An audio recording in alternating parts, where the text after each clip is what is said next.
On est bon? Allez. Et ben donc, du coup, bonjour à tous. Je suis donc ravi de vous retrouver aujourd'hui pour ce troisième, je dirais, et dernier webinaire, enfin, ou meet-up en tout cas, Fort Industrie, dédié aux usines connectées. Ce meet-up, du coup, va conclure notre groupe de travail dédié à la montée en compétences sur cette thématique d'usines connectées. Donc, on a déjà traité des sujets de compréhension et de mise en place d'IoT industriel. On a traité aussi des sujets de smart maintenance. Et si vous avez raté ces éditions-là, vous pourrez les retrouver facilement sur notre chaîne YouTube directement, ainsi que l'intégralité de nos webinaires sur les différents sujets qu'on traite chez ID4Car. Donc, pour ceux qui nous rejoignent aujourd'hui, qui découvrent un peu les meet-up for industrie, l'idée, c'est vraiment ici de vous informer sur un thème précis et de vous donner à la fois des clés opérationnelles et des illustrations suffisamment pragmatiques pour que vous puissiez vous-même engager les démarches, je dirais, dès lundi matin. Aujourd'hui, on a particulièrement la chance d'avoir des exemples vraiment très précis et très terrain. Donc, vraiment, profitez-en et n'hésitez pas à poser toutes les questions qui vous viendront tout au long de ces présentations. La numérisation du coup des usines aujourd'hui, je dirais, ça reste quand même le virage incontournable aujourd'hui, et les technos applicables sont toujours de plus en plus nombreuses. C'est pour ça que c'était intéressant de vous partager à travers ces trois meet-ups pour industrie différentes technologies, d'avoir une sorte de benchmark de ces solutions. Et aujourd'hui, on va avoir trois présentations assez complémentaires pour que vous puissiez encore mieux présenter le sujet justement sur la partie jumeaux numériques, ou en tout cas comment numériser votre système. Donc, on aura donc dans un premier temps une présentation avec Olivier Brewster de la plateforme Excelcar et Maxime Motta de Cooper Standard, qui vont nous expliquer comment ils ont réalisé la numérisation d'un bâtiment, les avantages qu'ils ont pu en tirer et les difficultés qu'ils ont rencontrées aussi sur la mise en œuvre de ce projet. Ensuite, dans un deuxième temps, on aura l'intervention de Frédéric Huglot de la société Full Speed Automation. Alors, pour ceux qui ne connaissent pas encore cette société, et je dirais simplement en guise de teasing, qu'un de ses dirigeants n'est autre que l'ancien directeur de la branche automatisation de Tesla qui travaillait sur le projet de Gigafactory de Shanghai. Donc déjà, ça pose un petit peu les bases.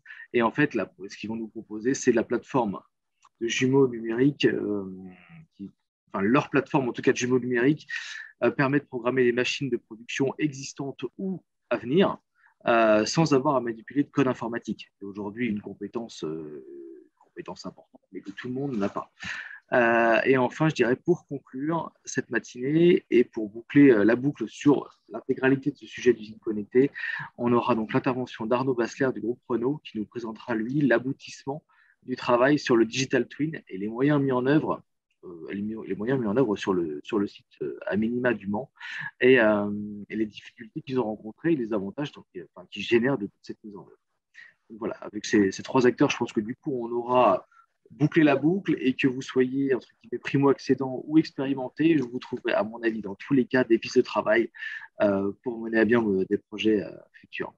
Donc voilà, je dirais maintenant, n'oubliez pas aussi que le chat est votre meilleur allié pour poser toutes vos questions pendant les interventions. Surtout, n'hésitez pas, on les reprendra, on les relaiera, on les posera au moment opportun. Et donc voilà, je dirais maintenant, profitez de ce moment vraiment pour progresser sur ces sujets et monter en compétences, répondre à toutes les questions que vous vous posez. Et maintenant, du coup, je vais passer la main tout de suite à Olivier et Maxime, du coup, pour attaquer sur la partie le numérique de l'usine. C'est bon pour toi, Olivier? Ouais. Oui, vous m'entendez? Bonjour à tous. Oui, on t'entend très bien. Merci. Alors, je vais partager mon écran. On va faire à deux voix avec Maxime. Vous voyez mon écran, c'est bon? Oui, ça arrive. Tac, c'est parfait. Merci, Olivier. Bonjour à tous. Je me présente, je suis Olivier Armbruster, donc le directeur de la plateforme Excelcar sur Rennes-la-Jeannet. Et on va co-présenter avec Maxime et Vincent, que je laisse se présenter. Oui, bonjour, Vincent Guizoard. Donc moi, je m'occupe chez Cooper Standard de toute la partie industrie du futur pour le groupe. Et du coup, on a pu en fait échanger avec la plateforme Excelcar sur différents sujets. Et dont celui-ci qui, je ne vais pas appeler un jumeau numérique à notre niveau, mais on va dire un premier pas vers quelque chose qui pourrait ressembler à un jumeau numérique. Et donc moi, Maxime Motta, donc ingénieur process chez Cooper Standard. Et donc j'ai travaillé sur ce sujet de jumeaux numériques aux côtés de Vincent. Voilà. Donc, pour vous resituer un petit peu finalement qui on est, que ce soit côté Excelcar ou Cooper, en quelques mots, Excelcar, donc Excelcar, on se définit comme un Fab Lab industriel échelle 1. En gros, l'idée, c'était qu'à l'échelle des pré-industrialisations, donc quand on arrive très proche de l'usine sur des thématiques produits, process, que ce soit de l'usine 4.0, des problématiques de nouveaux matériaux, de nouvelles technologies d'assemblage qui sont aussi finalement des sujets de l'usine du futur, eh bien, il y avait un manque pour travailler en collaboratif et avoir des approches vraiment très concrètes, le faire en fait. Et donc, Excelcar est né en 2015 sous l'impulsion d'un certain nombre d'acteurs de la filière automobile pour, en gros, être un gros Fab Lab qui réunit un certain nombre d'équipements mutualisés, avec toute une série de technologies usines du futur. Alors, quand on parle d'équipements mutualisés, ça va de la technologie de vision à la ligne pilote automobile, donc qui est très spécifique pour certains acteurs, ou à des robots collaboratifs qui sont également très, très transversaux sur les activités ou les projets que peuvent mener nos partenaires au niveau de la plateforme, qui vont du grand groupe industriel, comme peut l'être aujourd'hui Cooper Standard ou voire des constructeurs, jusqu'à la start-up de mobilité. On adresse un panel très, très large d'acteurs, vraiment en mode Fab Lab, c'est-à-dire en gros, c'est un endroit où vous allez pouvoir boire un café et échanger avec des gens qui ont trouvé des compétences, faire des approches collaboratives, trouver des ressources pour faire vos preuves de concept, qu'elles soient à l'échelle d'ailleurs carrément d'usine ou de ligne de production.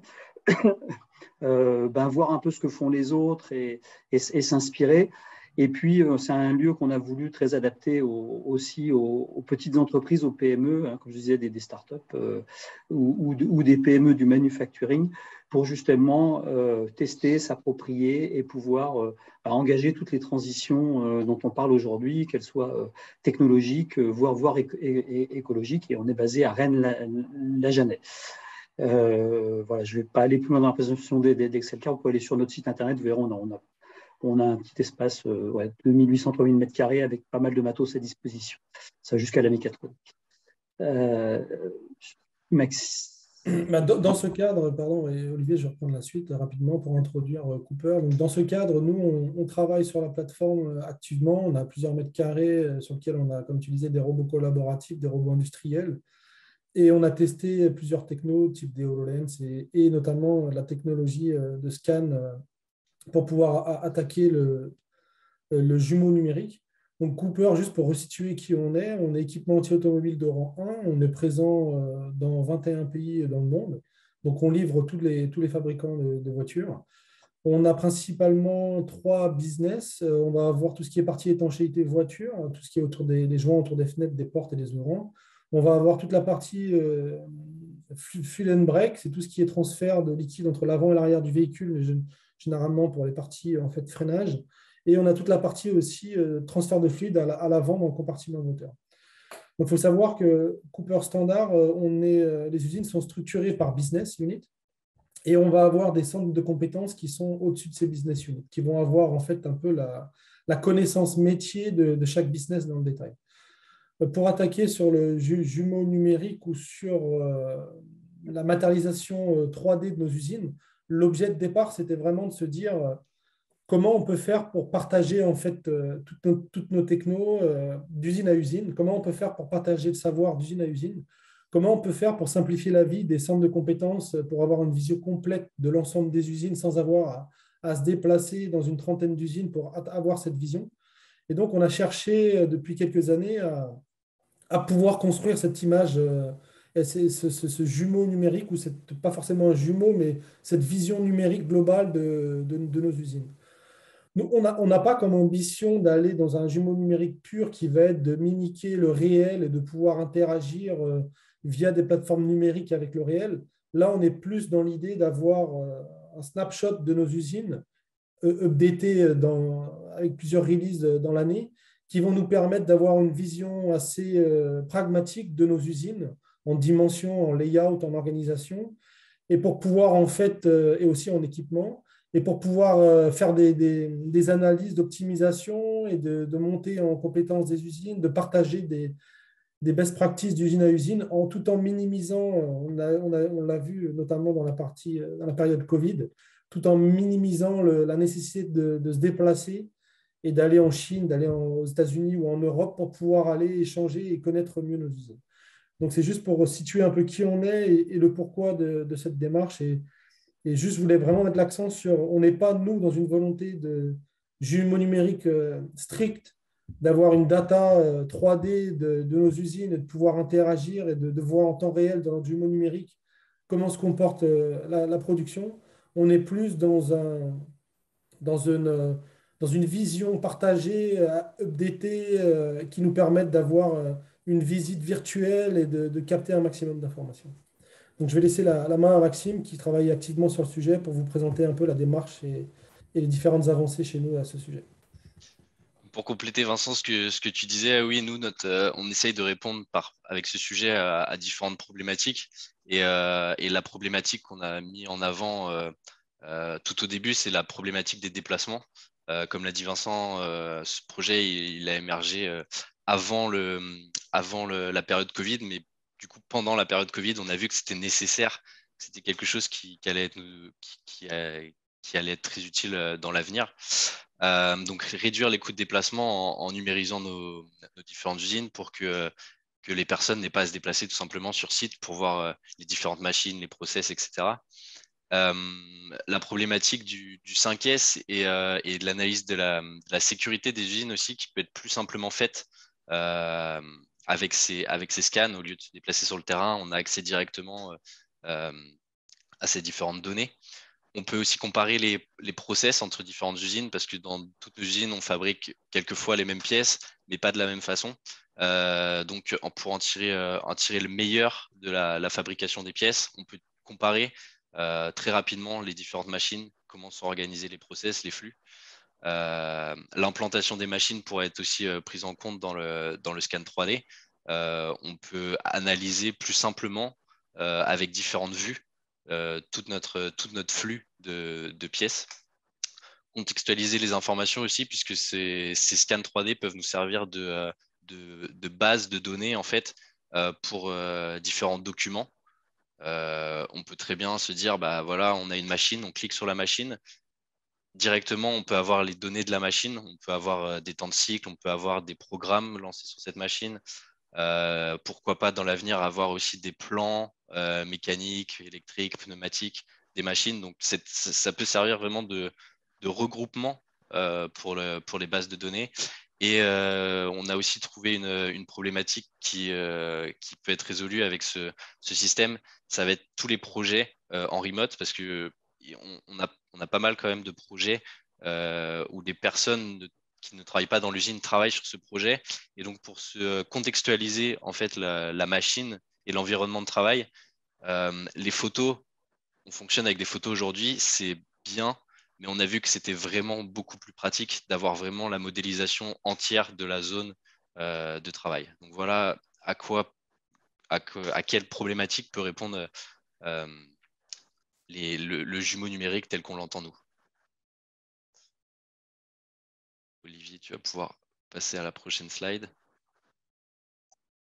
Voilà. Donc,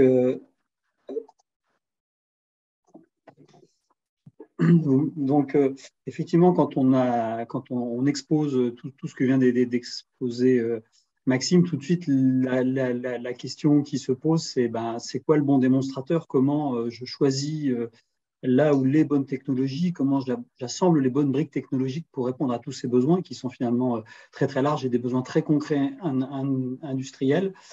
Et en fait, les premières questions qu'on s'est posées et qu'on s'est posées et qu'on amène, en fait, nous, on amène les partenaires avec qui on travaille à travailler sur la plateforme Excelcar, c'est déjà de faire attention à un certain nombre d'écueils souvent qu'on rencontre de manière presque générique dès qu'on parle d'usine du futur, et plus particulièrement quand on parle de jumeaux numériques et d'outils numériques. Alors, on a appelé ça le technocentrisme, c'est-à-dire que des fois, on a un a priori sur une techno, on dit ouais, ça c'est la super techno, je la veux, super, bon, ok. Sauf que voilà, on n'a pas forcément bien posé le problème, comme vient de le faire Maxime, en disant c'est quoi les problèmes et quelle est la valeur ajoutée que je veux amener dans mon usine par rapport à l'outil que je vais choisir. L'autre écueil où il faut faire attention, c'est on a appelé ça technopulence, c'est-à-dire qu'aujourd'hui, il y a pléthore de solutions sur le marché. Et effectivement, choisir la bonne par rapport à mon usage, par rapport à mon besoin, c'est un vrai sujet et ça peut manger beaucoup de temps et il faut être extrêmement vigilant là-dessus. C'est d'ailleurs, j'en profite pour. Je sais que le pôle est en train de développer des outils pour éclairer ses adhérents sur ces problématiques de technopulence. Et ça, c'est quelque chose qui, je pense, est très important pour l'ensemble de la communauté du manufacturing. Je partage. Et il y a la notion de plug and play, c'est-à-dire qu'on peut avoir un super outil, mais s'il nécessite 3 mois de développement ou de remettre le fil vert sur le fil jaune, etc., ça peut être un gros frein à l'appropriation par les utilisateurs, parce que comme on l'a vu dans l'explication de Maxime et de Vincent, finalement, ce jeu numérique, il va presque de l'opérateur à l'ingénieur. C'est un outil très transversal. Et donc, ce qu'il faut éviter, c'est aussi probablement les effets gadgets. C'est des choses sur lesquelles nous, on sensibilise, on essaie d'être très, très, très vigilant. On a tous tendance à avoir des smartphones, des applis, des choses comme ça. Ça peut être des super outils, mais il ne faut pas que ça fasse flop avec les utilisateurs derrière. Voilà, c'est un vrai sujet. Et tout ça, pour apporter des réponses à ça, nous, ce qu'on conseille, c'est souvent ce qu'on appelle la méthodologie du double diamant. Il faut s'autoriser au départ à diverger, y compris sur le démonstrateur qu'on veut faire. C'est-à-dire pas avoir un a priori et dire bon, j'ai un cas d'usage, j'ai des problématiques. C'est quoi le bon démonstrateur? Et c'est de se dire voilà, je m'accorde aussi une dérive par rapport par rapport au démonstrateur que je veux faire, sans a priori technologique. À un moment donné, je définis vraiment le démonstrateur dans toutes les problématiques que je veux résoudre. Ma preuve de concept, qu'est-ce qu'elle doit résoudre? Ça permet d'avoir une vision. Et à partir de ce moment-là, on peut explorer les technologies et dire là où les bonnes technologies à mettre dans mon démonstrateur. Et ce qui est important, c'est là où nous, on intervient côté Excelcar, c'est la mise à disposition de l'environnement industriel qui permet de faire ce démonstrateur dans un environnement qui est vraiment représentatif et qui permet l'appropriation par l'ensemble des utilisateurs. Voilà. Donc pour rebondir sur ce qu'a dit Olivier sur un exemple concret, donc pour ce sujet de jumeaux numériques, on a convergé vers une solution qui s'appelle Matterport. Mais avant de converger vers cette solution, on a essayé, on a testé plusieurs moyens et on les a comparés afin d'en trouver le meilleur. Et donc parmi ces solutions, la première, ça a été tout simplement la CAO des usines. Donc pour avoir un réel jumeau numérique, comme on l'entend, souvent on pense à la CAO des machines replacées dans la CAO des bâtiments. Et donc dans un premier temps, pour ce sujet, ce projet, on a commencé par ce point-ci. Et on a essayé de remodéliser nos usines grâce à la CAO. On a eu plusieurs contraintes. Tout d'abord, une contrainte de temps, parce que comme on peut l'imaginer, reproduire une usine à la main, en CAO, ça prend énormément de temps. Donc là, on est sur une échelle de plusieurs semaines pour reconstruire une usine. On a des tailles de fichiers qui sont très lourds, des gigas et des gigas de data pour une seule usine. Et en plus de ça, on doit avoir un logiciel spécifique pour l'ouvrir et un ordinateur qui a la puissance nécessaire pour ouvrir ce type de fichier. Donc après quelques tests sur une usine, on a fait la conclusion que ça n'allait pas être possible tellement ce moyen de jumeau numérique pour nous tel qu'on veut l'utiliser, ça va pas être on va pas pouvoir le partager facilement, on va pas pouvoir travailler dessus et on a peur que ça fasse beaucoup de travail pour pas beaucoup d'exploitation derrière. On a eu une deuxième solution qu'on a testée. C'est exclusivement le nuage de points, donc un scanner qui envoie des points tout autour de lui, qui récolte les coordonnées des points et les couleurs et qui les balance dans un logiciel pour recréer l'environnement. Pour cette solution, on a une échelle de temps qui est un petit peu diminuée. On va être sur plusieurs jours pour scanner une usine, sachant que le scanner, on va le transporter de point à point dans l'usine et qu'une prise de vue va prendre 5 minutes. Donc, on peut imaginer qu'avec ce système, on doit prendre tous les 5 à 10 mètres un point. Pour une usine complète, ça va mettre énormément de temps. Le résultat, il va être assez bon. On va avoir un bon rendu visuel. Par contre, de la même manière que la CAO, la taille de fichier stocké va être très gros, puisqu'on a toutes les coordonnées des points à stocker en interne. Et toute cette masse de data fait que les fichiers sont très volumineux. On parle de plusieurs gigas également pour une usine. Et en termes d'exploitation, après, on a moins besoin de puissance sur un ordinateur, mais toujours un logiciel spécifique.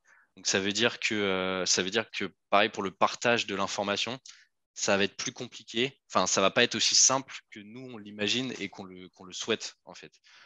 Donc, suite à ça, on a essayé une troisième solution, qui est la solution de Matterport, qui est la combinaison, cette fois-ci, de photos 360 et de nuages de points.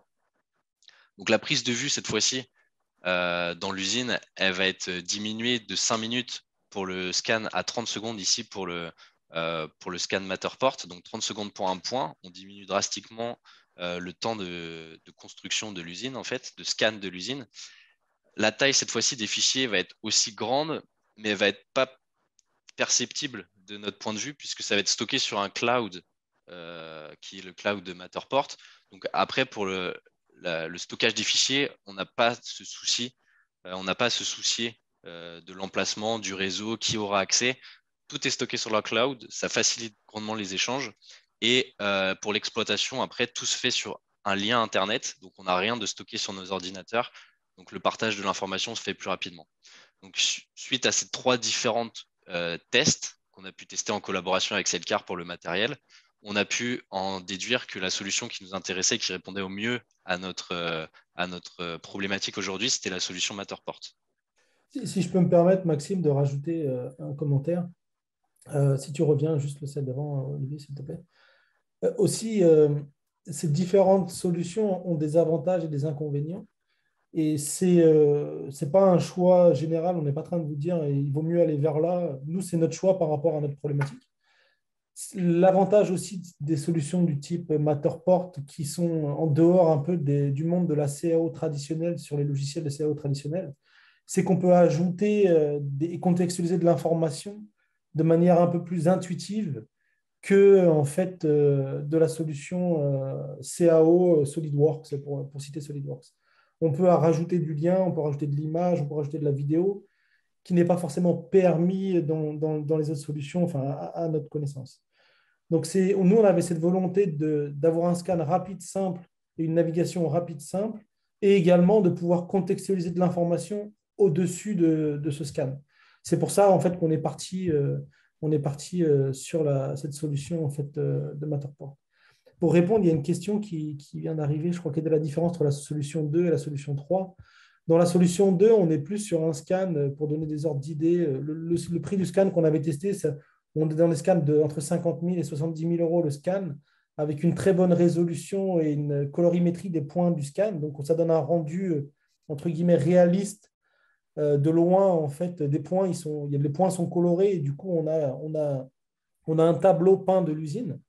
Par contre, on n'a pas d'une modélisation facettisée. On peut sous-traiter la facettisation et donc le modèle, extraire des blocs, mais c'est très coûteux et ça demande du temps. Et la solution 3 de Matterport, c'est qu'on ne voit pas le nuage de points, mais par contre, on est dans des bulles 360 d'images. Et lorsqu'on va vouloir venir prendre des mesures, l'outil mesure va s'appuyer sur le nuage de points. Donc, ça veut dire qu'on combine, c'est un peu un biais de l'esprit. On va avoir l'impression d'être dans une imagerie 3D, mais alors qu'on est dans une bulle 360. Mais lorsque l'on va prendre des mesures, eh ben, les mesures s'appuient sur le nuage de points. Donc, c'est un peu un détournement du nuage de points qui nous permet en fait d'appréhender l'outil de mesure. C'était juste le commentaire. Donc, tu peux passer au slide si vous voulez. Pour faire un zoom maintenant sur la solution retenue qui est la solution Matterport, c'est une courte introduction, on va dire, à cette solution. On a détourné en fait la solution première de Matterport, qui est, peut-être que vous l'avez déjà vu, qui est initialement développée pour l'immobilier et pour les visites d'appartements ou de maisons sur les ventes immobilières. Si vous avez déjà fait des recherches sur Internet et que vous avez pu visiter des appartements ou des maisons en 3D, la majeure partie du temps, ça devait être Matterport enfin, un scan de Matterport, puisqu'ils sont vraiment les leaders dans ce domaine aujourd'hui. Et donc, on a voulu détourner cette utilisation pour pouvoir scanner des plus gros environnements qui sont des usines de plusieurs milliers de mètres carrés et non des appartements ou des maisons d'une dizaine ou centaine de mètres carrés. Les avantages de Matterport, donc on a un cloud sécurisé qu'on peut combiner avec notre SSO Cooper Standard. Donc pour la sécurisation des données, c'est très très important. C'est un point qui est clé chez nous et dans toutes les entreprises. On va scanner nos usines, on va avoir des brevets, on va exposer nos process. Il faut absolument que ces données soient sécurisées. Donc là, c'est le cas avec le SSO. On a une utilisation simple, ça veut dire qu'on n'a pas besoin d'être professionnel du scan 3D pour pouvoir numériser son usine. En moins de 5 minutes, on peut prendre en main le matériel, il n'y a pas de souci, et on est capable de le faire sans compétences particulières. Comme je vous l'ai dit et comme j'ai mis le point précédemment là-dessus, le partage est hyper rapide puisqu'on a juste un lien qu'on peut envoyer. On n'a pas besoin d'avoir un ordinateur surpuissant, on n'a pas besoin d'avoir des gigas de stockage de disques. Donc, on a un partage très, très rapide.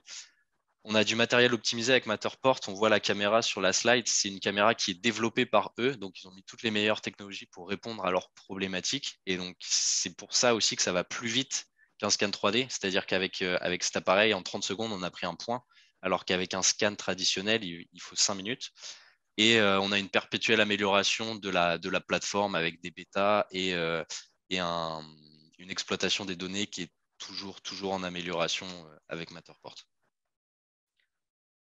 Rapidement, très rapidement, c'est comment on fait un scan.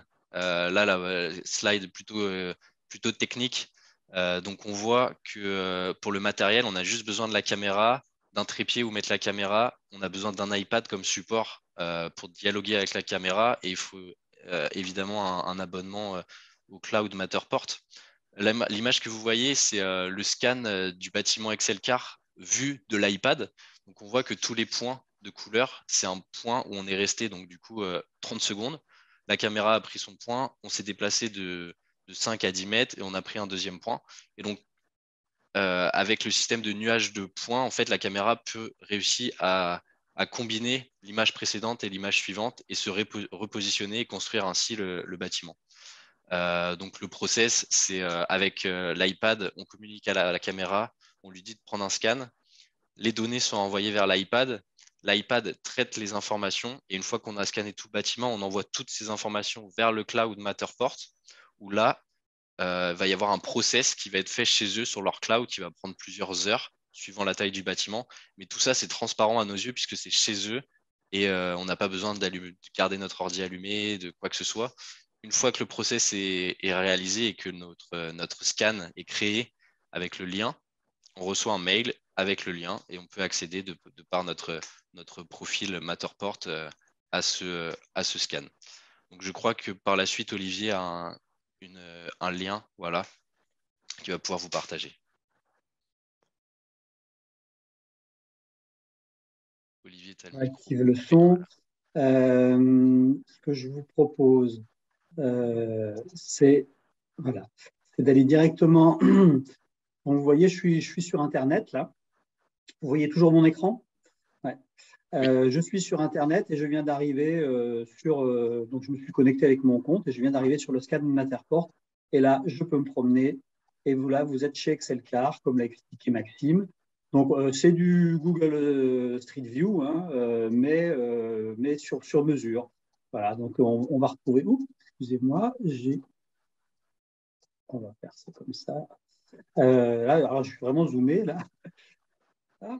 Euh, donc on voit tous les différents équipements qu'on a sur Excelcar. Ici, la fameuse ligne pilote automobile, mais on a d'autres équipements. Là, je peux vous faire la visite d'Excelcar. Je vois qu'on a déjà mangé pas mal de temps. Mais voilà. Donc, ce qu'on voit, c'est que c'est quand même assez fry-and-lee. C'est à la limite voilà, comme du Google. Et puis, on peut avoir des points d'intérêt. Là, par exemple, on a notre machine découpe jet d'eau. Alors, je n'ai pas testé si ça marchait. Voilà, tac, ça marche. Donc, sur notre SharePoint, on va retrouver, alors c'est un petit peu long, excusez-moi, mais là, typiquement, on a mis une fiche technique correspondant à voilà, euh, correspondant à cette machine-là. Et donc, directement à partir du scan, je peux accéder à un PDF, à une vidéo ou à d'autres choses.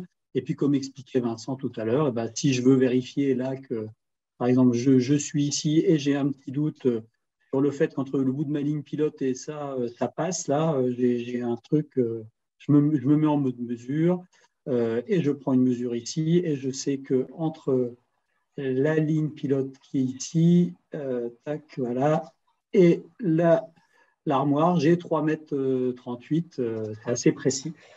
Et donc, ça permet notamment, nous, on a régulièrement on héberge régulièrement des startups ou des fois qui viennent avec leur matériel. Et ça permet assez rapidement, sans forcément être obligé d'aller sur le terrain, de reprendre des mesures au mètre, etc. Et de savoir si la machine va passer là ou si on peut les mettre là ou si les mètres carrés vont bien.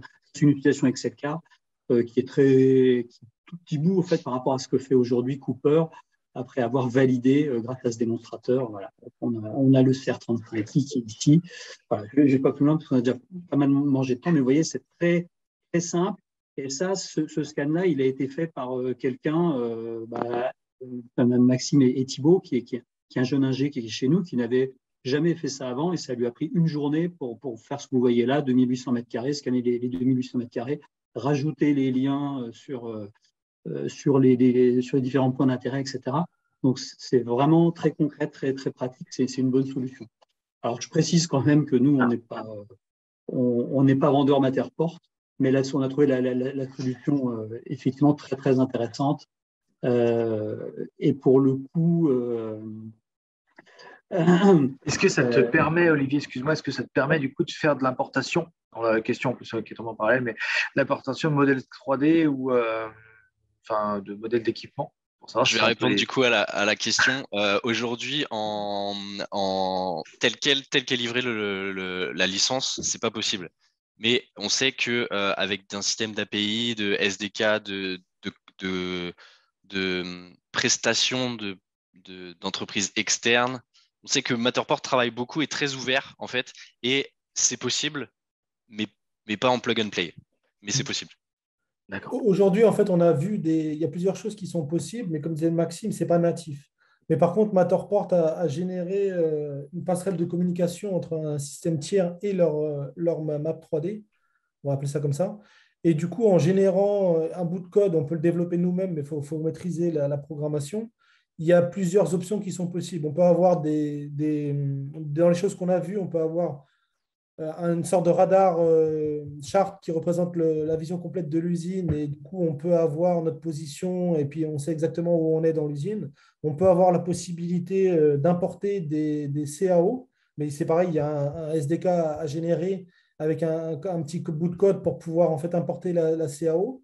On peut aussi avoir la possibilité d'avoir des métatags, ça veut dire de positionner un tag et de mettre un lien vers le capteur qui est stocké chez vous et qui renvoie une data.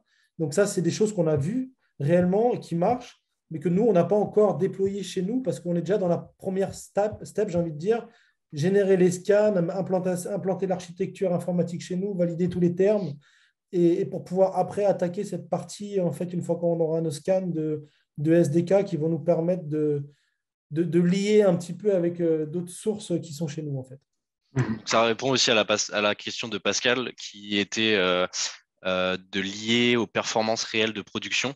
Donc oui, c'est possible aussi, mais pas en plug and play. Donc il y a un système de développement. Mais oui, on peut avoir les datas qui sont directement affichées sur ces systèmes de jumeaux numériques. Et pour répondre aussi aux commentaires de Matterport, on ne pousse pas pour Matterport. Nous, on vous explique ce qu'on utilise. Il y a d'autres fournisseurs de plateformes similaires qui sont disponibles sur le marché, qui ont des performances et on va dire des possibilités différentes. Après, c'est à vous d'aller faire un petit benchmark des différentes solutions par rapport à vos problématiques, si ce type de représentation simplifiée, j'ai envie de dire, de jumeaux vous intéresse. Oui, tout à fait. Et il y avait la question des updates. Donc, c'est assez simple à mettre en œuvre. Hein. On ne refait pas tout le scan s'il y a une modif. Effectivement. On supprime une partie du bâtiment et on peut la reprendre, et la mettre à jour. Voilà, parfait. Bon, conclusion rapide. Ouais. On a déjà mangé notre temps. Vas-y. Voilà. Bon, je pense que, je me permets pour Cooper, pour aller vite, je pense que pour Cooper, c'est la méthodo et le résultat est quand même satisfaisant parce qu'aujourd'hui, Vincent et Maxime ont déjà déployé la solution sur 5 usines avec comme objectif en 2022 de faire toutes les usines du groupe en Europe et aux USA. Donc, c'est quand même un beau succès. Nous, le petit message qu'on veut faire passer en conclusion, c'est que finalement, ce qu'on vous expliquait au début et ce que vient de redire Vincent, c'est-à-dire que nous, ce qui est important là-dedans, c'est la méthode et par rapport aux objectifs. Finalement, la techno, ce qu'on vous a présenté, c'est une conséquence, mais il y a plein d'autres choses sur le marché. Et du coup, il ne faut pas hésiter aussi à aller voir ce qui se passe dans d'autres filières, dans d'autres secteurs, parce que finalement, avec une solution comme celle-ci, vu les prix des caméras, on peut même faire des trucs à l'iPhone. Et les abonnements, du coup, c'est hyper PMisable. Et ce n'est pas parce que Cooper Standard est un grand groupe qui ne va pas chercher des solutions qui sont adaptées aux PME parce qu'elles ont parce qu'en fait, les solutions qu'on va retrouver dans les PME, ça veut dire qu'elles ont un intérêt en termes de retour sur investissement ou de mise en œuvre facilitée qui intéresse aussi les grands groupes. Donc, c'est très convergent. Voilà, c'était ma petite conclusion. Merci. Merci à vous, messieurs. Non, c'était très complet, c'était quand même très intéressant. On va bien déborder quand c'est comme ça, il n'y a pas de souci. Merci. Du coup, on va enchaîner assez vite quand même avec Frédéric. C'est bon, je vous revois. Par contre, votre micro est coupé. Et du coup, il faudrait partager du coup maintenant votre écran.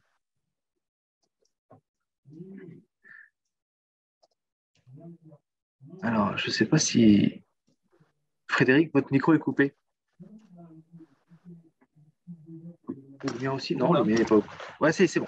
Allez, on y est. Nickel. Oui, donc bonjour à tous.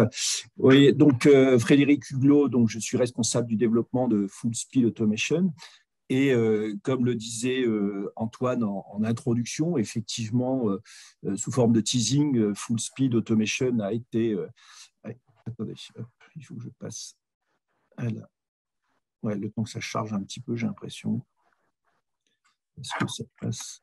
Voilà, Full Speed Automation a été créé par Luc Leroy, et Luc Leroy a donc… Et le français, hein, il est franco-américain, et c'est lui qui a été auprès d'Elon Musk chargé de résoudre l'enfer de l'automatisation, à savoir qu'à l'époque, Tesla était limité en termes de cadence de production à 1500 véhicules semaine pour la Tesla 3, avec derrière des attentes clientes extrêmement fortes, et Luc, avec une armée de 350 automaticiens ingénieurs, a été amené à trouver une solution de coopération, de coordination, d'homogénéisation de tous les process industriels chez Tesla. Et puis, cet exercice qu'il a fait aux États-Unis, il l'a déployé en Chine et puis aussi à Berlin. Et donc, c'est sur la base de sa propre expérience par rapport à la complexité des process industriels qu'il a, avec Hugues Gontier, un homme plutôt marketing, créé Full Speed Automation avec une approche vraiment… je vais prendre l'expression de Nathalie Julien, qui est une professeure d'université spécialiste du jumeau numérique et à l'ENSI BS à Lorient, et qui parlait de simplexité, c'est-à-dire comment simplifier des process, les rendre accessibles aux opérateurs. Et tout à l'heure, un de mes chers collègues évoquait, je dirais, la compréhension tant du côté opérateur que du directeur d'usine. Il était important que toutes ces technologies soient accessibles à tous les niveaux, à toutes les composantes de l'usine, même si derrière, il y a énormément de complexité liée aux équipements, liée au protocole de communication, etc. Et donc, c'est comme ça que Full Speed Automation est né en Californie il y a maintenant 2 ans. Et Full Speed s'est installé à Angers, donc avec une optique de faire de Angers à la fois la base de développement en France et puis en Europe, et aussi, compte tenu de la qualité de l'environnement scientifique académique, d'en faire son centre de R&D, de développement au niveau mondial. Alors, en préparant ce webinaire, je veux effectivement toutes ces technologies liées à l'usine connectée, je dirais pour qui elles s'adressent. Et d'abord, comme je le disais, je fais le lien avec l'origine de Full Speed. Luc Leroy a eu quelques échanges avec Elon Musk, qui était son patron, et derrière, très clairement, ce qu'ils partageaient en commun, c'est je dirais, ce côté très artisanal des lignes de production, et puis aussi une logique où on ne pouvait pas, dans un contexte de mondialisation, complètement éparpiller forcément toutes les lignes de production ou toutes les chaînes de valeur partout dans le monde. Et puis, très clairement, un des freins, sans trop détailler ce slide, un des freins, c'est qu'il faut que et on l'évoquait précédemment dans l'intervention, c'est qu'il faut que la techno, elle soit accessible à tous les niveaux et pas simplement réservée à quelques grands groupes. Alors, quand on parle un petit peu de quels sont les bénéficiaires, très clairement, et on l'a vu récemment avec la crise Covid et puis la crise même géopolitique, c'est qu'on a une nécessité maintenant de rapprocher les différents acteurs de la chaîne de valeur de telle sorte à pouvoir continuer à offrir un produit et un service, et donc ça se traduit très clairement pour un certain nombre d'entreprises de rapatrier des sites de production au plus près des clients ou de regrouper ou de créer des écosystèmes industriels de telle sorte à pouvoir ne pas être contraint par des aspects logistiques, sanitaires ou géopolitiques. Bien sûr, un deuxième bénéficiaire, et là je vais sans trop détailler, je pense qu'un des bénéficiaires de l'usine numérique, c'est l'entreprise elle-même. Et là, on parle d'usines connectées. Et je trouve qu'une des caractéristiques, c'est que autant la robotisation qui date des années 60 et l'automatisation était une approche très séquentielle. On mettait un robot pour optimiser ou pour automatiser une certaine étape de production, alors qu'un des gros avantages du numérique, c'est que ça permet d'avoir vraiment très rapidement, et c'était d'ailleurs le cas de la précédente intervention, une vision un peu systémique du système de production, de son usine, et puis de pouvoir attaquer parfois des aspects robotisation, automatisation, contrôle qualité par la vision, de manière beaucoup plus séquentielle, tout en gardant cette vision systémique de son système de production. Et puis, aussi un autre avantage du numérique, et on l'a aussi vu dans l'intervention précédente, c'est que autant un robot, c'était une affaire de roboticien, des automates programmables, c'est une affaire des automaticiens de l'usine, alors que l'avantage du numérique, c'est quelque chose qui est complètement partagé tant par les opérateurs que par les directeurs de site, mais aussi par les fonctions maintenance, travaux neufs, et donc, et éventuellement aussi partagé avec les clients et fournisseurs, parce que la donnée, une fois qu'elle est traitée, et exploitée et mise en forme, c'est quelque chose que l'on peut partager beaucoup plus facilement, alors que les aspects automatisation, robotisation étaient vraiment des optimisations ponctuelles et internes à l'usine. Et puis enfin, bien sûr, je ne reviendrai pas sur les sujets France Relance et autres, mais très clairement, nos territoires et puis notre nation, si elle veut garder sa compétitivité, son attractivité et des emplois pour nos enfants, a tout intérêt à valoriser l'usage de la technologie, notamment au sein de l'industrie. Alors, Full Speed Automation, très clairement, pourquoi on est dans ces enjeux d'usine 4.0, usine connectée, c'est que quand on regarde les problématiques d'un industriel, et ça a été évoqué même précédemment, on a pu 6 mois, 1 an d'arrêt de cycle de production pour changer un robot, un automate ou installer un nouvel équipement. On a besoin d'être très réactif par rapport aux demandes clients. Et donc, la problématique de gagner du temps en termes de développement et de mise en service est vraiment un enjeu clé dans les aspects personnalisation de la masse production. Et donc, le facteur temps est quelque chose qu'il faut de plus en plus maîtriser. La deuxième chose, et je l'expliquais précédemment, bon nombre d'entreprises se sont construites autour de constitution de patrimoine technologique, autour de, voilà, je suis plutôt Beckhoff, je suis plutôt Schneider, je suis plutôt Siemens, ou moi je ne suis équipé que de Fanuc ou de KUKA, mais très clairement, cette construction des process industriels autour de technologies et qui s'est construite dans le temps, là, ça génère une certaine dépendance ou une certaine contrainte en termes d'optimisation parce qu'il faut travailler la communicabilité, l'interaction entre tous ces équipements, ce qui n'est pas forcément spontané parce que les choses n'ont pas été construites dès le départ avec cette optique de communication inter-équipement et au sein d'un même process, quoi. Et puis, sans compter bien sûr les sujets, traitement de données, protection de la donnée et autres.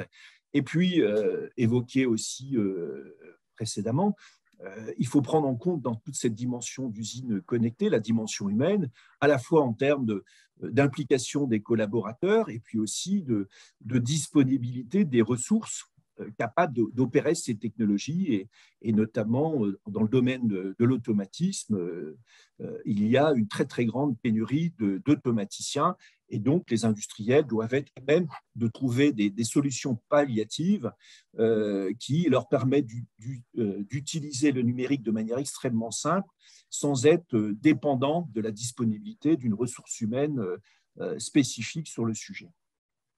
Alors, comment justement, j'évoquais un petit peu la création du logiciel de la solution vitesse. La philosophie de Luc, sur la base de son expérience chez Tesla, c'est de dire qu'il faut absolument qu'on ait une approche qui soit no-code, vraiment intuitive et accessible. Si c'est développer une solution qui nécessite a priori d'avoir des armées d'automaticiens, d'informaticiens, c'est quelque chose qui ne pourra pas se diffuser. Donc, il y avait vraiment une nécessité de développer une solution, comme je disais, fondée sur la complexité, c'est-à-dire simple pour les utilisateurs, même si derrière, la complexité a été traitée en amont au niveau de la conception même de la solution. Aussi, ça a été évoqué même d'ailleurs avec la même approche que dans l'intervention précédente, c'est que toutes ces technologies, pour comprendre comment fonctionne le process, elles doivent être non intrusives. On ne peut pas se permettre d'arrêter un site de production pour tester une solution ou pour implémenter une solution. Il est important que l'activité continue tout en introduisant, et c'était le cas donc, du jumeau numérique du bâtiment, comme c'était évoqué avant, il fallait qu'on puisse s'approprier la compréhension du process ou du contexte industriel sans arrêter l'activité. Et puis, derrière, et c'est le sujet de l'intervention, c'est de se dire toutes ces données que l'on a traitées, comment on peut les utiliser pour modéliser, comment ces modèles numériques peuvent continuer à s'appuyer sur le réel, sur les données captées en temps réel, de telle sorte à pouvoir travailler sur parfois en temps décalé ou en différé, sur l'optimisation du process. Et dans le cas précédent, c'est pareil, c'est pouvoir travailler en parallèle sur une optimisation d'organisation d'un bâtiment à partir de la captation et de la conception du jumeau numérique lié à ce bâtiment. Alors, quand on parle de la solution vitesse, je dirais la solution là, que l'on met sur le marché, elle est fondée sur d'abord une approche gateway, passerelle, qui permet de prendre en compte l'existence d'un process industriel, de scanner tous les PLC, hein, tous les automates programmables, pour, au travers de ce scan des PLC de l'usine, d'identifier toutes les données disponibles sur ces PLC, de pouvoir sélectionner les données pertinentes et puis les faire remonter au stade au-dessus afin de pouvoir les exploiter sous forme, grâce à je dirais, au module télémétrie ou au module Digital Twin. Ce qui est important, c'est que, je dirais, cette possibilité de choisir les données pertinentes, donc si on a une approche plutôt énergétique, c'est de pouvoir repérer, par exemple, sur les PLC, toutes les données liées aux consommations moteurs. Si on a une approche, je dirais, sécurité, bien sûr, c'est toutes les données sécurité. Donc voilà, c'est tout l'enjeu, c'est quand on fait un scan de toutes ces PLC, c'est de voir finalement quelles sont les données pertinentes qu'il faut, que l'on a envie d'exploiter par rapport à une finalité qui peut être une finalité de sécurité, de compétitivité, de qualité et autres. Alors, comment cette passerelle, cette composante télémétrique et Digital Twin se structure au sein de la solution vitesse? Eh bien, c'est très simple, hein. Effectivement, on a dans la solution vitesse une gateway donc, qui permet, comme je le disais, de repérer toutes les données à faire remonter, et puis via un protocole MQTT, de pouvoir mettre ces données à disposition si on a une approche télémétrie, au module télémétrie, et puis là de pouvoir traiter la donnée, la visualiser, l'interpréter et autres. Et puis si on veut commencer à développer un modèle Digital Twin, de telle sorte à pouvoir avoir en temps réel, de manière numérique, le fonctionnement d'un robot, ou alors de pouvoir le traiter de manière, comme je disais, séquentielle, pour pouvoir analyser, par exemple, une problématique sur un robot liée à, je sais pas, une évolution de paramètres process. Et bien, toute cette je dirais, le volet Digital Twin de notre solution vitesse permet de le faire de manière différente. Et tout ça, et ça me paraît très important, dans une logique vraiment no-code, c'est-à-dire qui puisse être exploité quasiment de manière extrêmement réactive et immédiate par des personnes qui n'ont pas été formées à l'informatique ou à l'automatisme. Et ça, c'est vraiment je dirais, l'ADN de vitesse, c'est cette simplicité de mise en œuvre et d'utilisation par des non-automaticiens ou non-informaticiens. Alors, bon, ça, c'est typiquement la méthodologie que l'on utilise, hein. C'est-à-dire que quand on va dans une entreprise, on regarde un petit peu avec des capteurs, des caméras, et puis l'aide d'IHM, quelles sont les données disponibles sans pour autant perturber le fonctionnement process du client. Et puis, très rapidement, de voir quels sont les paramètres sur lesquels on peut constater des possibilités d'amélioration. Derrière, on arrive à visualiser effectivement toutes ces données de telle sorte à pouvoir générer une discussion. Et puis, bien sûr, ce qui est intéressant, et comme je le disais tout à l'heure, ce qui est intéressant, c'est grâce à cette vision un peu systémique permise par le numérique et par vitesse, de pouvoir décider des plans d'action, d'automatisation, de contrôle qualité, et de le faire de manière extrêmement simple. Je vais prendre un exemple vécu récemment dans une entreprise qui fabrique des briques réfractaires. Je dirais donc c'est en sortie d'une extrudeuse, il y a une découpeuse qui découpe les briques, et puis après, là où ça se faisait de manière manuelle, ils ont mis un robot pour installer toutes ces briques sur des grands racks avant de les mettre dans un four.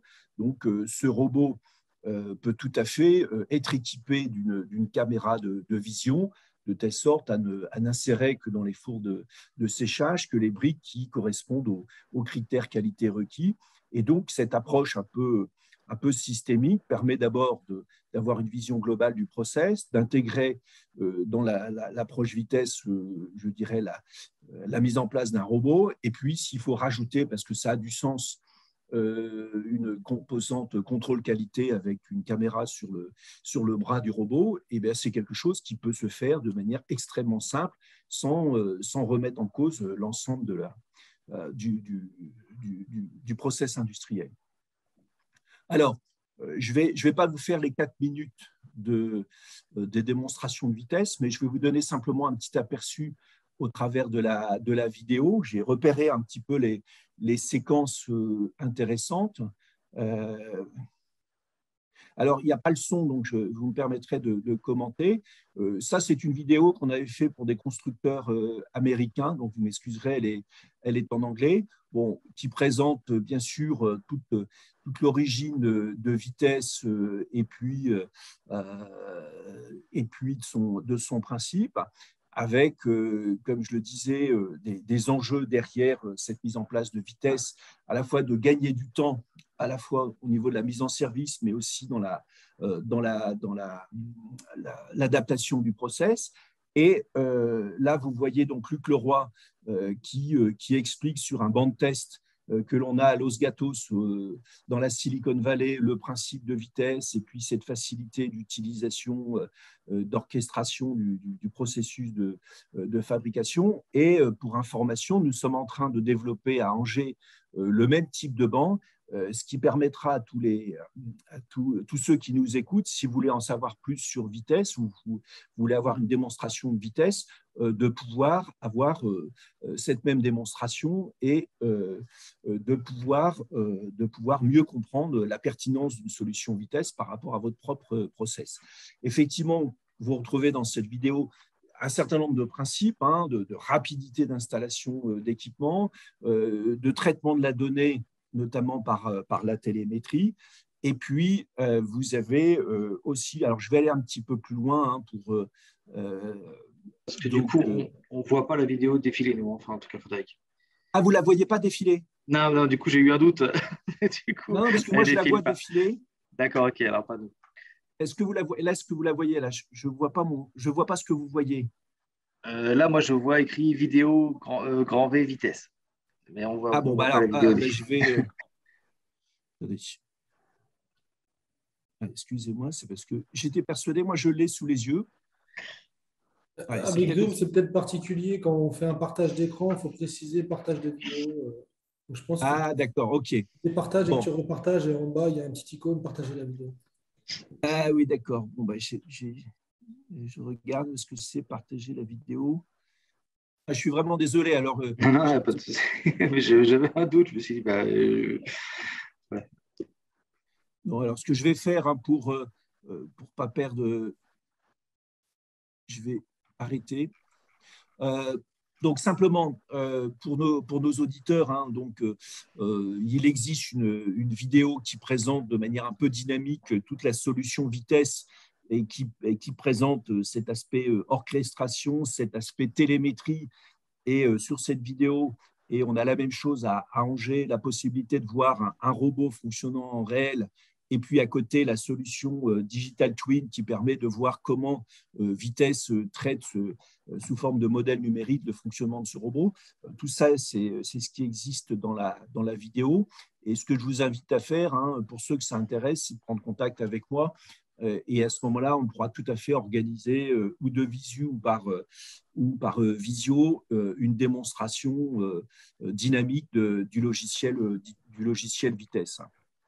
Ce sera beaucoup plus simple. Alors, ce qui me paraît important, c'est de dire que Vitesse n'a pas du tout, et Full Speed, on n'a pas du tout la prétention de détrôner des Siemens, des Schneider et autres. C'est au contraire d'être un peu comme un orchestrateur de toutes ces solutions, parce que vous avez des entreprises qui sont très Schneider, d'autres qui sont très Siemens, et puis il y en a d'autres qui ont mélangé un peu toutes ces technos.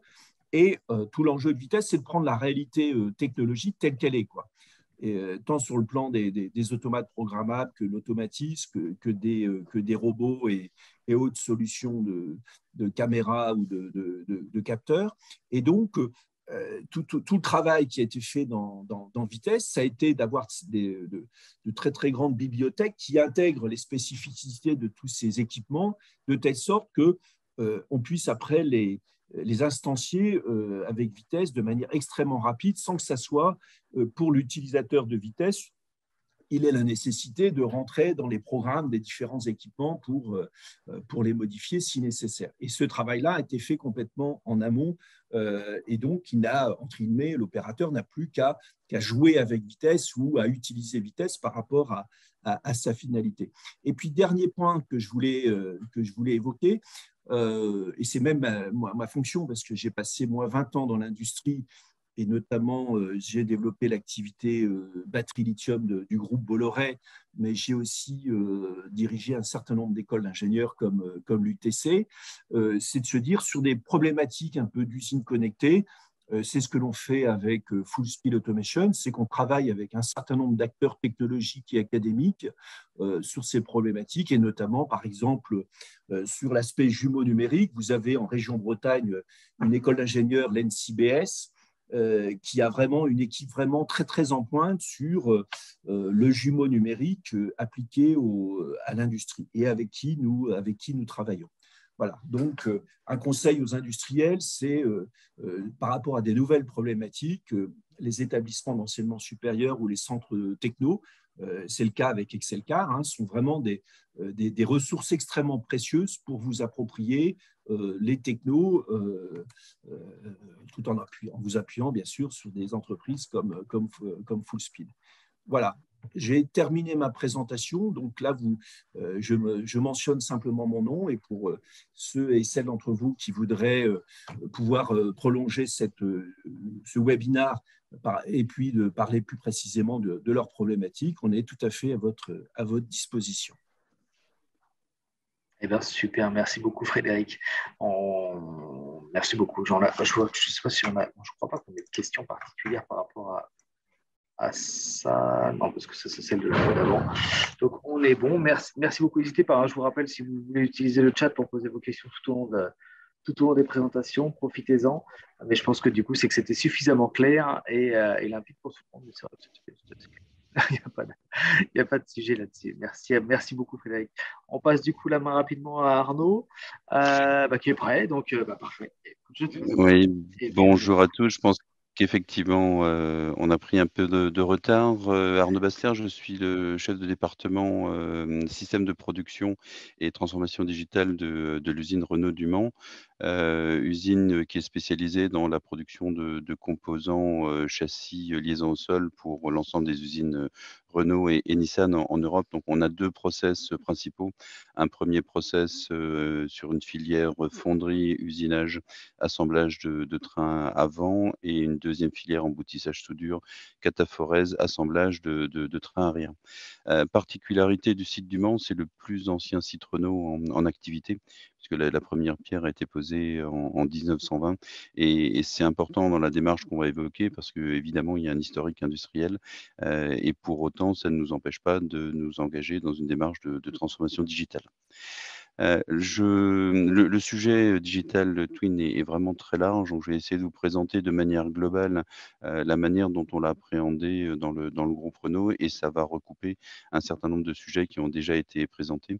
Je vais essayer de vous expliquer à la fois les concepts, les principes, et chaque fois que c'est possible, illustré par des réalisations qu'on a pu mettre en œuvre sur le site pour appliquer ces concepts. Donc, quand on parle de jumeaux numériques, il me semble intéressant de revenir sur une définition, parce que ça couvre des choses qui sont potentiellement assez différentes.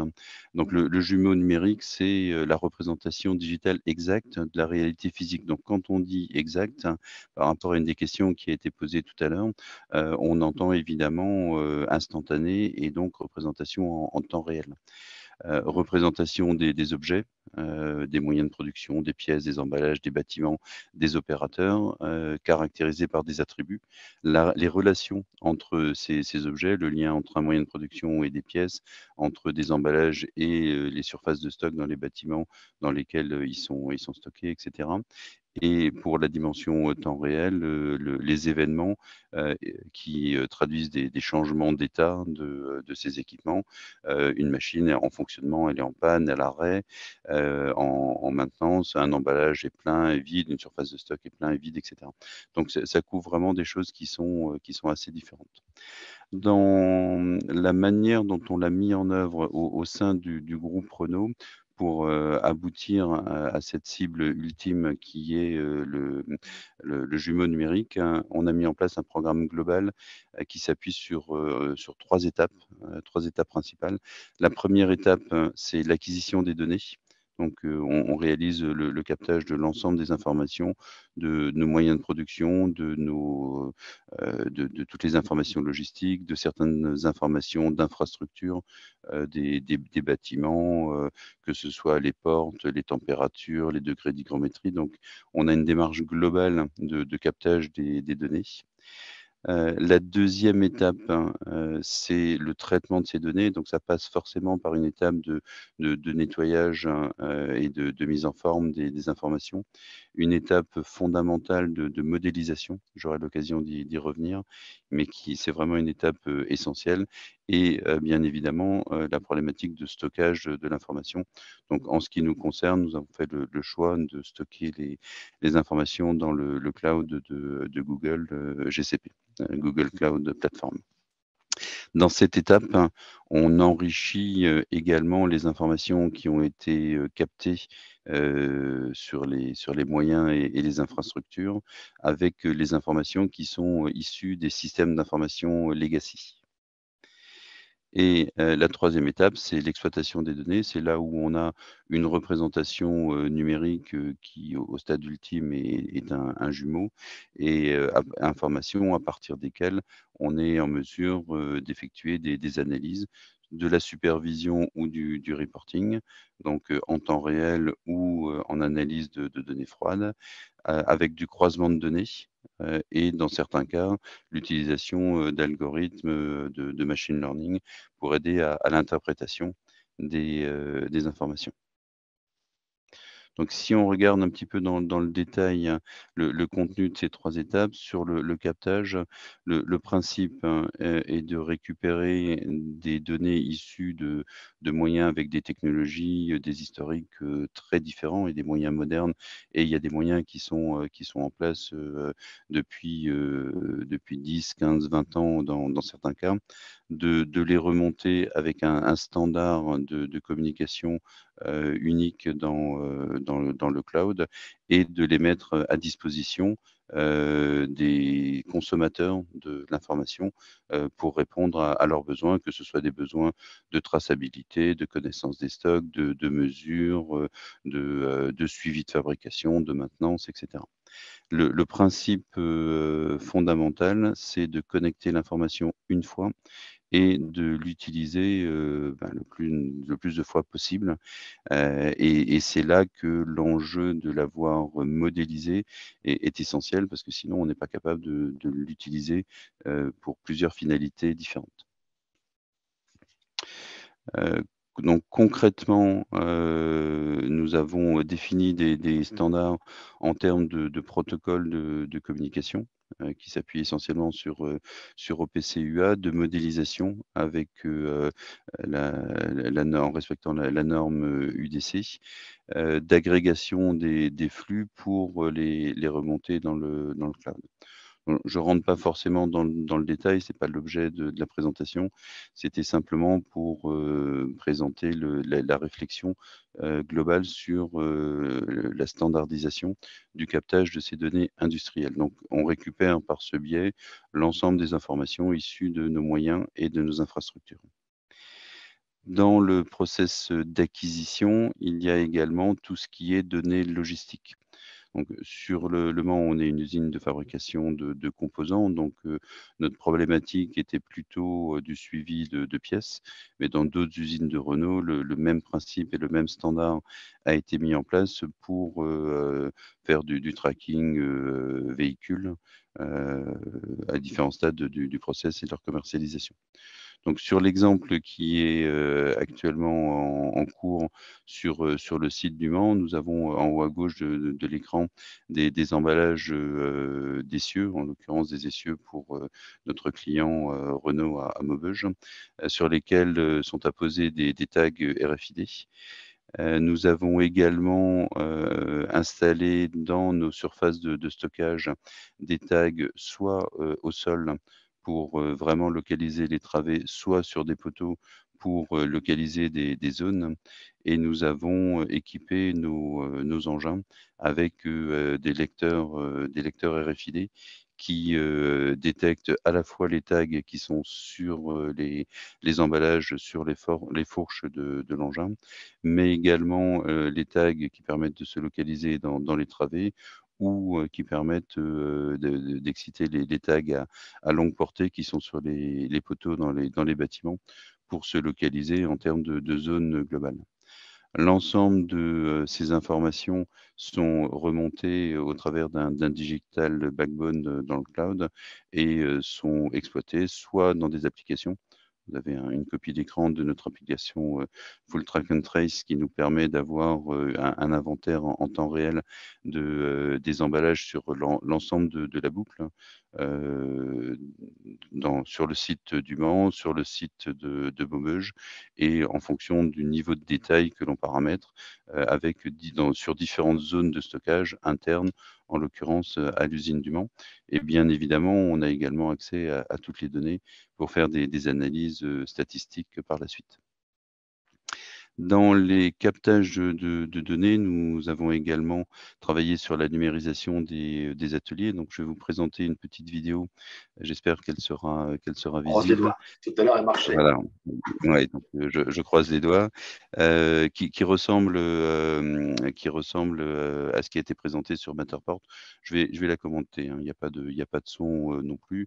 Donc, on a réalisé de la même manière que ça a été fait des scans de nos bâtiments avec un laser haute définition, des prises de vue 360, la représentation des différents bâtiments sur Google Maps pour les localiser, sachant qu'on a toutes les usines Renault. Et le résultat est exactement ce qui a été présenté tout à l'heure, une numérisation de l'atelier avec un nuage de points et des photos 3D qui nous permettent de naviguer dans les ateliers, d'ajouter, d'insérer de la documentation, en l'occurrence un box de sortie d'une de nos lignes.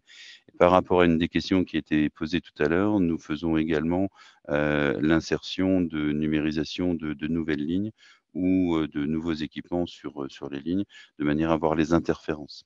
Et un des principaux enjeux, c'est justement dans le cadre des nouveaux projets, de partager les scans avec nos fournisseurs dans le cadre des études d'implantation, ce qui nous permet de réduire les avenants parce qu'on a un meilleur partage des informations. On optimise et on réduit le nombre de revues physiques. On travaille avec des revues digitales, ce qui permet de réduire le temps de l'étude. On améliore la sécurité puisqu'on fait moins de physique, donc on a moins de risques d'interaction et de cohabitation entre des activités de production et des activités de conception dans l'environnement.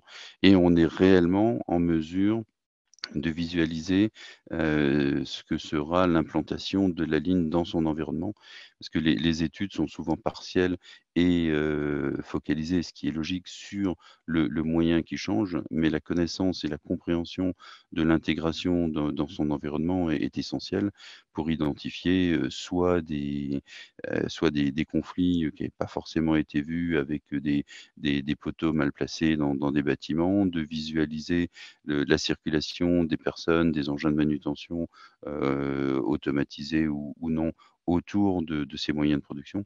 Et donc, ça nous permet vraiment de valider d'un point de vue digital tous ces risques et tous ces points avant de passer sur des étapes de validation physique.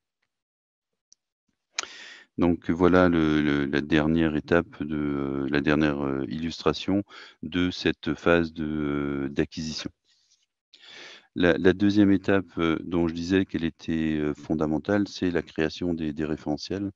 Donc ça consiste à analyser l'ensemble des objets qui sont concernés par ce qu'on observe, hein, de les caractériser, d'identifier leurs attributs, de les nommer, d'expliquer les liens entre eux et de les modéliser de manière graphique dans une démarche globale qui est un peu barbare, mais qui s'appelle ontologie, donc la modélisation de l'ensemble de ces objets et des relations entre eux.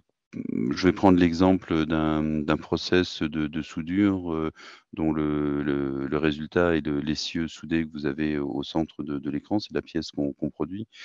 Pour fabriquer cette pièce, hein, on a un process qui utilise des robots ABB et des sources de soudure Fronius. Et donc, on a modélisé l'ensemble des activités du robot, le robot en tant que tel, les outils, les sous-outils, et on a mis à chaque fois l'ensemble des éléments importants, les informations importantes qui sont associées soit à l'outil, à la torche, sa position, sa vitesse, la consommation d'énergie, la température, ce qui nous permet de véritablement connaître tout ce qui caractérise le moyen de production à l'instant T. Une fois qu'on a capté ces données, qu'on les a modélisées pour les rendre exploitables, on peut commencer à les exploiter avec plusieurs niveaux d'exploitation. Premier niveau, une exploitation dynamique. Donc vous avez à l'écran trois exemples d'exploitation dynamique de nos données, avec en haut à gauche la supervision d'un process, en l'occurrence notre process de cataphorèse, où on a l'ensemble des mouvements des convoyeurs, les températures de cuve, les chargements, les déchargements, et on est réellement capable de voir ce qui se passe au niveau de nos process. Au centre, en bas, vous avez la supervision d'un de nos flux automatisés dans un des bâtiments, où on est à la fois en mesure de voir les engins de manutention automatisés se déplacer, mais également de voir leur statut et de rentrer dans le détail des problèmes qu'ils pourraient rencontrer. Et dans d'autres cas, en haut à droite, nous remontons des données, en l'occurrence les paramètres vibratoires, soit de nos presses d'emboutissage, soit de centres d'usinage, qui remontent des alertes en fonction de seuils qui ont été définis et qui peuvent être exploités par une équipe de supervision qui alerte les équipes locales si un moyen commence à se comporter de manière anormale, et déclenche ainsi des procédures d'escalade qui peuvent aller jusqu'à l'arrêt, mais qui bien souvent, en fonction du niveau de paramétrage des seuils, permettent d'identifier une dégradation lente dans des paramètres de fonctionnement et de déclencher des interventions de maintenance avant une casse du matériel. Deuxième niveau d'exploitation que nous avons mis en place, hein, c'est de l'exploitation statique des données. Donc là, on est sur des données froides. L'objectif est plutôt de faire des statistiques, d'identifier des tendances, de voir des parétos d'anomalies, de manière à pouvoir construire les plans d'action les plus adaptés, mais également de définir des fenêtres, hein, de fonctionnement process optimal, dépendant de plusieurs paramètres. Typiquement, vous avez sur la gauche, hein, des analyses process au niveau de notre fonderie, où on mesure, sur l'exemple qui est donné, la compacité du sable dans nos malaxeurs. Donc on est en mesure de voir la dispersion dans le temps et de voir à partir de quel moment on se retrouve dans des conditions de fonctionnement qui vont générer soit des pertes de performance, soit des incidents qualité sur les produits que nous fabriquons. Ces analyses peuvent également s'appliquer à des analyses de consommation d'énergie pour s'assurer de la plus faible consommation d'énergie hors production, par exemple, hein, mais également pour comparer des consommations d'énergie sur des moyens existants qui devraient être identiques, mais on sait que ça n'est pas toujours le cas et ça permet d'identifier les moyens qui surconsomment par rapport au benchmark, hein, et là aussi de lancer les plans d'action correspondants. L'exemple en bas à droite, c'est un exemple de supervision d'AGV, moyen de manutention automatisé. Donc, on est capable de suivre globalement le taux de réussite des missions qui sont données aux AGV, mais aussi d'identifier et de suivre la dégradation des batteries, de suivre les carrefours ou les croisements sur lesquels il y a le plus d'incidents. Je ne parle pas de collisions, mais de moyens qui se mettent en défaut parce que il y a de la cohabitation à un moment donné et donc là aussi de cibler des plans d'action sur ces endroits où on a des améliorations de performance possibles.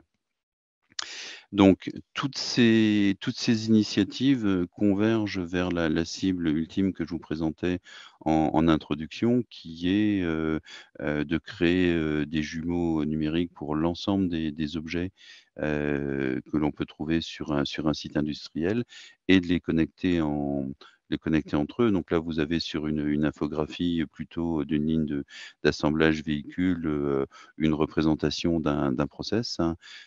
Sur ce process, on a plusieurs jumeaux numériques, hein, les moyens, les opérateurs, les meubles bord de chaîne, le véhicule qui est en train d'être fabriqué, les composants qui sont approvisionnés et qui peuvent changer d'état et c'est pour ça que on les voit apparaître plusieurs fois dans le process, hein. Et une fois qu'on a réalisé et interconnecté l'ensemble de ces jumeaux, on est capable de travailler sur l'avatar numérique, hein, pour intervenir sur la ligne de fabrication physique. Et donc en conclusion et synthèse, les enjeux et les opportunités nous semblent vraiment très, très importants. Il y a des opportunités considérables. Pour pouvoir en bénéficier dans les facteurs clés de succès de ces projets, ce que nous avons identifié, c'est la nécessité d'avoir un programme cadre global, une vision globale de ce qu'on veut faire, de standardiser les briques technologiques qui contribuent à la mise en œuvre de ce programme, d'avoir une démarche de modélisation d'entreprise. Quand on est dans une grande structure comme la nôtre, les métiers ont tendance à être cloisonnés, à être silotés. Mais si à un moment donné, on veut être capable de croiser des données process, des données produits, des données qualité, des données commerciales, des données RH sur le personnel, il faut qu'on modélise l'ensemble des objets, qu'on normalise les données pour être capable de les rapprocher. Un autre point important, c'est d'avoir des projets indépendants, convergents évidemment, mais indépendants sur les différents sujets qu'on a évoqués. Ils ne sont bien évidemment pas tous au même niveau de maturité. Je disais en préambule, usine qui a été fondée en 1920, on a du matériel de génération différente Donc, le captage, l'instrumentation des moyens pour capter les données ne se fait pas à la même vitesse. Le budget pour réaliser l'ensemble de l'instrumentation est conséquent, donc on le fait forcément dans le cadre d'un programme pluriannuel. Donc, il faut qu'à chaque fois, on ait des projets avec des livrables qui permettent de progresser dans la mise en œuvre de la cible globale, d'où la nécessité de convergence, mais réellement indépendant parce il n'est pas envisageable de faire une bascule one shot de la situation actuelle à la situation où on a un jumeau numérique de l'ensemble de ce qui constitue la fabrication et le process industriel. Le dernier point est aussi important, c'est celui de l'accompagnement du changement. Il y a toute une démarche d'acceptation. Il faut qu'on arrive à donner confiance dans les solutions qui sont mises en place. Il y a bien évidemment un travail de montée en compétences, mais aussi un travail sur l'évolution des missions parce que les activités des acteurs vont changer avec la mise en place de ces outils. Sur la maintenance, par exemple, on va de plus en plus passer d'une maintenance réactive où on travaille sur la vitesse d'intervention à une maintenance prédictive où on travaille sur des évolutions de tendance et on intervient sur des moyens avant que la panne ne se soit produite. Nos prochaines étapes sont de fiabiliser et d'industrialiser les solutions. Comme je le disais, dans ce qui a été présenté, la maturité n'est pas la même. Certaines solutions sont déjà opérationnelles et totalement industrialisées. D'autres sont encore au stade de POC, même si elles correspondent à des mises en œuvre qui ont été faites. Il faut déployer à l'échelle, donc en totalité sur l'ensemble du process. Et l'étape d'après qui risque d'arriver assez rapidement, c'est de remplacer des systèmes legacy, donc typiquement les Manufacturing Execution Systems, par l'utilisation du jumeau numérique avec quelque chose qui a été dit tout à l'heure, très peu de code. On est vraiment sur des démarches low-code où on manipule les données du jumeau numérique, hein. Par exemple, pour suivre nos équipements, pour suivre nos encours en temps réel. Et je disais en début de conclusion que nous sommes convaincus des enjeux et des opportunités de cette solution ou de cette évolution technologique. On est aussi aujourd'hui en train de réfléchir à la commercialisation de notre savoir-faire pour proposer des formations, un support à d'autres industriels qui souhaiteraient s'appuyer sur l'expérience acquise par Groupe Renault sur ce domaine. Voilà ce que je voulais vous présenter. Je n'ai pas vu s'il y avait des questions, mais le cas échéant, je suis à votre disposition. On a une petite question du coup que j'ai perdue, qui était de savoir si oui ou non est-ce que vous faisiez tout en interne avec vos compétences internes ou est-ce que vous faisiez aussi de temps en temps appel à la prestation extérieure pour mettre en place tous ces outils? Alors, on fait appel, on s'appuie évidemment sur les ressources et les compétences du site du Mans, mais qui sont limitées. On s'appuie sur des compétences mutualisées au niveau du groupe Renault et dans certains cas, on fait appel à de la prestation pour soit mettre en œuvre, soit co-construire avec nous des POC sur des initiatives qui nous intéressent, mais pour lesquelles on n'a pas nécessairement toutes les compétences. Donc la réponse est multiple. On fait un peu hybride, de l'interne à de la sous-traitance. J'imagine. Très bien. Non, j'ai pas d'autres questions sur cette partie-là. C'est assez complet. Hein. Enfin, c'est dit, donc, du coup. Non, c'est présentation. Merci beaucoup, Arnaud. Merci à vous. Ah non, ça, c'est une question sur l'ancien truc. C'est bon. Elle est traitée. Tac. Je sais, oui, vous avez certainement vu passer du coup tous le questionnaire, on voit le sondage que je vois moi de mon côté à l'écran. N'hésitez pas à y répondre, ça prend vraiment 30 secondes. On fait des choses simples pour savoir si oui ou non vous avez besoin qu'on vous recontacte pour vous accompagner sur des sujets équivalents ou vous informer ou en tout cas vous vous guider sur les appels à projets en cours, guider sur les financements qui sont activables sur tous ces projets également. Savoir si aussi vous voulez rencontrer d'autres entreprises qui ont des projets un peu équivalents à ceux que vous voudriez engager, n'hésitez pas. On est là évidemment pour ça. Donc voilà, écoutez, sur ce, il me reste à vous remercier tous. Du coup, Arnaud, Olivier, Maxime, Vincent, j'avais oublié en introduction, et Frédéric, pour votre intervention. Merci beaucoup, messieurs. Je vous le redis à tous, vous aurez accès à ce replay directement sur notre chaîne YouTube, ainsi que l'intégralité des autres replays. Voilà, écoutez, il me reste à vous souhaiter à tous un excellent week-end et puis à très bientôt pour une prochaine série webinaire sur une autre thématique qui nous reste encore à définir. Donc voilà, merci à vous.